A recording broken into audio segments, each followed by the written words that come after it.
Hello there, guys. Welcome back to a short online tutorial. Today we're based in Adobe Photoshop, and it's your good friend Jack from Blue Sky Graphics back again to show you some really cool stuff. What I want to do today, guys, is show you how to create this textured type effect within Adobe Photoshop. A really cool idea that you can apply to all types of typography, and also as well, you can download any types of textures and apply them into this style. And what I want to do is for you to take all the steps that I show you today and really create some cool, interesting designs.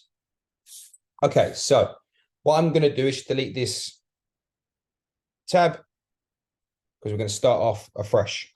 So the first thing I need to do is place our texture on our page here. So I'm just going to go to File, Place Embedded, and here's the texture that I saved earlier. Just going to use the shortcut Option on Mac or Alt on Windows to resize from the center point and make sure that I cover the whole page here like so. What I need to do now is save this particular texture. So I'm just going to simply go to File, Save. And if I call this now, let's say Texture 1, Save. Okay, so I'm just going to delete this page here, this layer. And I'm just going to add an adjustment layer of a solid color. And let's go for black. Okay, and let's get my typography. And I'm just going to write Blue Sky Graphics. Just using my alignment tools whilst I'm on the move tool here. Just going to make sure that I'm centered horizontally and vertically in the center of the document here.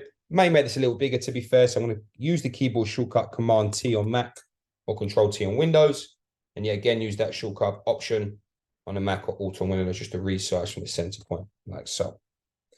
Okay, so with that layer, what we need to do now is convert this into a smart object. So it's very easy for you. You just need to right click on that layer. And as you can see here, we have convert to smart object. So with that layer still highlighted, I'm now going to go to Filter, Distort, and Displace.